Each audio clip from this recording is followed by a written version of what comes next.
वहीं शुरुआत करते हैं खास बुलेटिन के साथ। लखीमपुर खीरी में शारदा बैराज बनवासा नदी खतरे के निशान से ऊपर चली गई है। जिले में चारों तरफ तबाही मची हुई है। कहीं फसल चौपट हो गई है तो कहीं मकान गिर गए हैं और जिले में अब बाढ़ भी आ गई है। अधिकारियों ने सभी को अलर्ट कर दिया है, साथ ही सुरक्षित स्थानों पर रहने का आदेश दिया है। क्षेत्र में 3 दिन से लगातार हो रही बारिश और उत्तराखंड के बनबसा बैराज से शारदा नदी में डिस्चार्ज किए जा रहे पानी के चलते शारदा नदी का जलस्तर जो है वो बढ़ गया है, जिसके चलते नदी किनारे बसे गांव के ग्रामीणों को सूचित किया जाता है कि वह किसी भी काम से नाव से नदी में ना जाएं। साथ ही बच्चों को भी नदी के पास जाने से रोका गया है। वहीं कासगंज में समाजवादी पार्टी के कार्यकर्ताओं ने हवन का आयोजन किया है और इस दौरान सपा नेता मुलायम सिंह यादव के शीघ्र स्वास्थ्य होने की कामना भी की है। वैदिक विधान से मंत्रोच्चारण के साथ सपा के कार्यकर्ताओं और पदाधिकारियों ने हवन पूजन किया है। बता दें कि पिछले कई दिनों से समाजवादी पार्टी के संरक्षक मुलायम सिंह यादव का गुड़गांव के मेदांता अस्पताल में इलाज चल रहा है।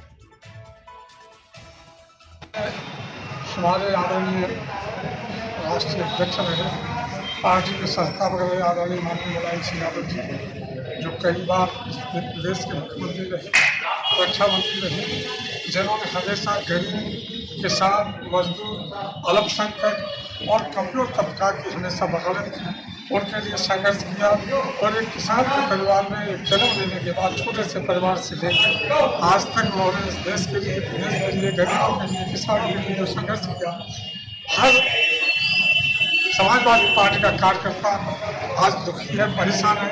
और इस उपलक्ष्य में ईश्वर से हमने कामना की है कि ईश्वर ने दीर्घ आयु दे, जल्दी स्वस्थ हो, हम लोगों के बीच आएँ और हम लोगों का नेतृत्व करें और आगे का मार्गदर्शन करें, जिससे हम लोग आगे बढ़ सकें और समाज की भलाई एक लोगों में जागृति पैदा कर सकें।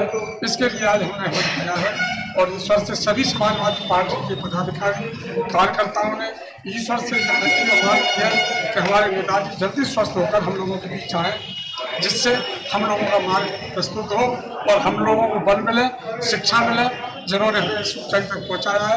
ईश्वर उनको जल्दी स्वस्थ करके हम लोग। वहीं खबर लखीमपुर खीरी से है, जहां पर खड़ी गाड़ी पर अचानक एक पेड़ गिर गया। इस दौरान पूरी गाड़ी क्षतिग्रस्त हो गई है और गाड़ी में सवार लोग बाल बाल बच गए। जिले में लगातार हो रही बरसात से चारों तरफ तबाही का मंजर नजर आ रहा है।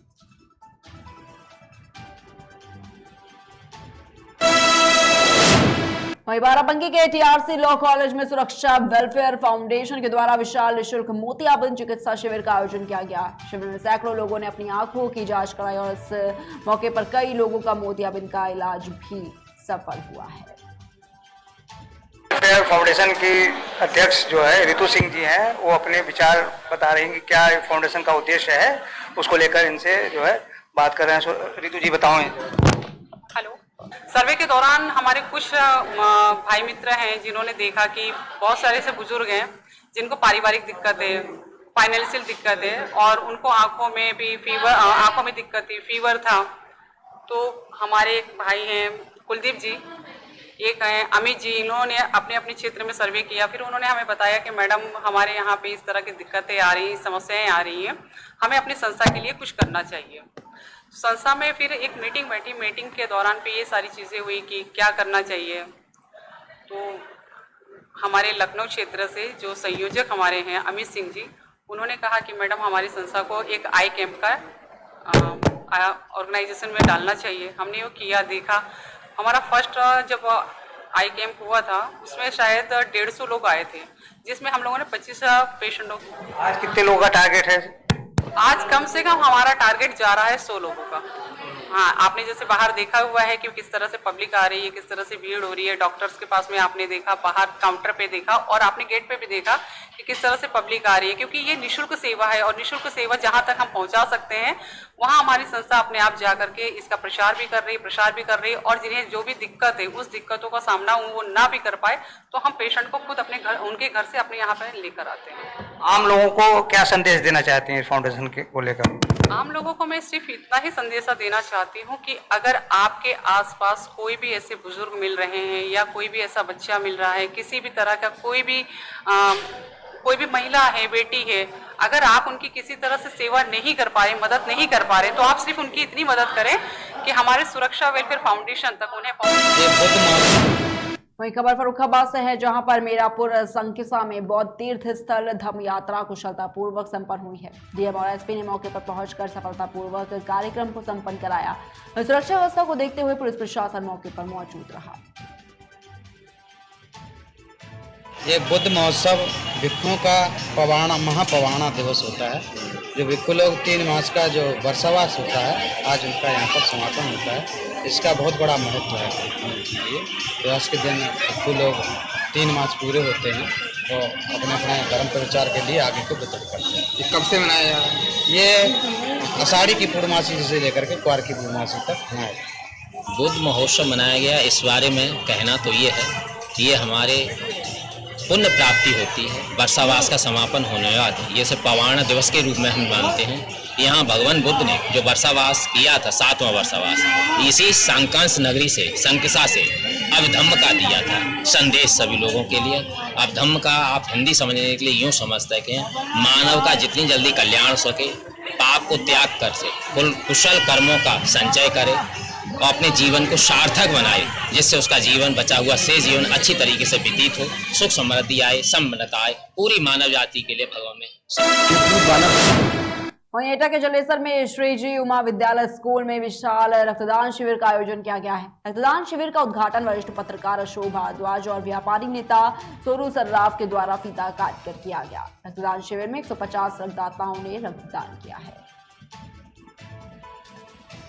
देवदूत वानर सेना का एक बहुत विशाल और डोनेट होता है, ब्लड डोनेट होता है उसमें। और देवदूत वानर सेना कम से कम 4 साल से ब्लड डोनेशन करा रही है। आज बिट्टू भारद्वाज की स्मृति में आज ये प्रोग्राम हो रहा है और डोनेशन में कम से कम 250 लोगों का ब्लड डोनेशन का कार्यक्रम हुआ है। कम से कम 250 होंगे। बहुत ही उम्दा और अच्छा उन्होंने हिसाब बना रखा है अपना, जिसमें कि हम उच्च अधिकारी जिसमें डीएम, कप्तान साहब, सीओ साहब, एसडीएम साहब सबको अवगत कराया था। वो किसी कारण वो नहीं आ पाए हैं आज। और इस देवदूत वानर सेना के लिए मैं धन्यवाद देता हूं कि वो ऐसे कार्यक्रम आगामी चलाते रहे। देवास के हाट पिपलिया में पैगंबर हजरत मोहम्मद साहब के जन्मदिन पर जुलूस निकाला गया। जुलूस का जगह जगह पर स्वागत किया गया और बच्चों को मिठाइयां बांटी गई। आपको बता दें कि जुलूस में पुलिस प्रशासन का भी विशेष सहयोग रहा।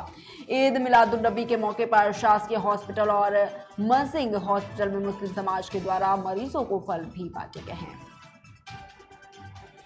पैगंबर मोहम्मद साहब के जन्मदिन के अवसर पर अखिल मुस्लिम समाज हरिद्वार द्वारा यहाँ पर फल फ्रूट और अन्य आहार वितरण किया गया है, जिसमें उनके द्वारा और हमारे द्वारा एक दूसरे को बधाई दी गई। आज पैगंबर इस्लाम मोहम्मद सल्लल्लाहु अलैहि वसल्लम के जन्मदिन के मौके पर केवल मुस्लिम समाज द्वारा गरीब परेशान है उनको फल फ्रूट का शासकीय हॉस्पिटल में यादव साहब के नेतृत्व में फल फ्रूट वितरण किए गए। मैं मोहम्मद साहब के जन्मदिन के उपलक्ष्य में सभी देशवासियों को मुबारकबाद देता हूँ। नबी का जलसा निकाला गया, जिसमें हमारे समस्त मुस्लिम समाज के भाइयों ने शिरकत की और उसमें हिंदू मुस्लिम एकता का प्रोग्राम हमारे मोहम्मद साहब के जन्मदिन पर हाट पिपलिया में पहुंचाया गया और शांतिपूर्वक हिंदू मुस्लिम भाइयों ने मिलजुल कर एक दूसरे को मिठाइयाँ खिलाई और बच्चों को मिठाइयाँ तकसीम। वहीं खबर प्रयागराज के हंडिया से है, जहां पर भारी सुरक्षा के बीच अकीदतमंदों के द्वारा जश्न ईद मिलादुन्नबी का जुलूस निकाला गया। जुलूस में मजहबी झंडों के साथ राष्ट्र ध्वज तिरंगा झंडा भी देखने को मिला। तो वहीं जुलूस के मद्देनजर सुरक्षा व्यवस्था को बीच जगह जगह पर भारी पुलिस बल भी तैनात रहा। त्योहार बड़े हर्षोल्लास के साथ मनाया जा रहा है हंडिया कस्बे में और फैजाबाद में और समस्त क्षेत्रों में। और हमने अपने पूरे थाना क्षेत्र में सुरक्षा व्यवस्था के इंतजाम किए हैं। जगह जगह फोर्स हमारा लगा हुआ है। तीनों जगह हम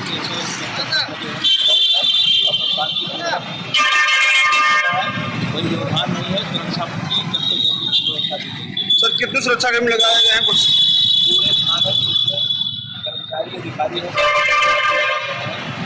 और हर थाने में लगाए गए हैं, हर थाना क्षेत्र। आज ईद मिलादुन्नबी का त्योहार है, जिसको 12 रबीउल अव्वल के नाम से भी कहा जाता है और ये बड़ा ही प्रसिद्ध विश्व स्तरीय त्योहार है। आज के दिन हमारे नबी मोहम्मद रसूलुल्लाह सल्लल्लाहु अलैहि वसल्लम की पैदाइश है। आज का बड़ा ही मुबारक दिन है और हम सभी लोग मिल करके एक साथ झंडा लेकर के एक जुलूस के रूप में चलते हैं और उसके साथ साथ एक दूसरे को मुबारकबाद देते हैं, एक दूसरे का मुंह मीठा कराते हैं और एक प्यार और मोहब्बत का पैगाम देते हैं।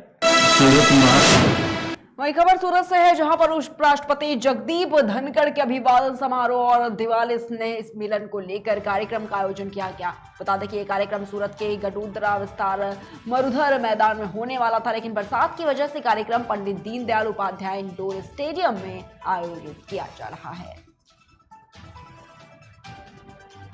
सूरत महानगर में 13 तारीख गुरुवार को भारत के महामहिम उपराष्ट्रपति जी वंदनीय आदरणीय श्री जगदीप जी धनखड़ साहब पधार रहे हैं और वो हम सब राजस्थान और हरियाणा का गौरव समान व्यक्तित्व है।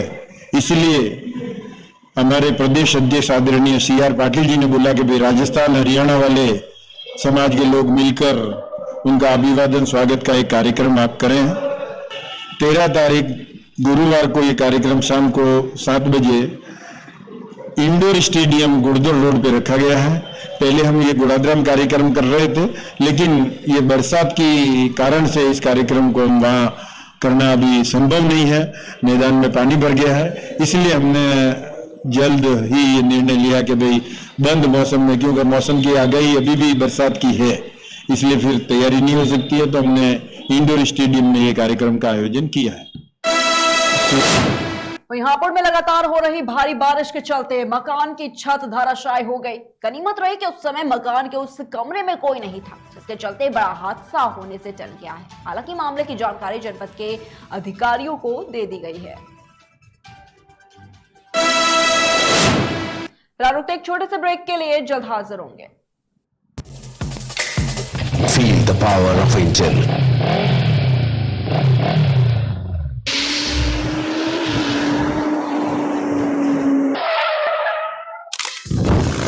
Macolo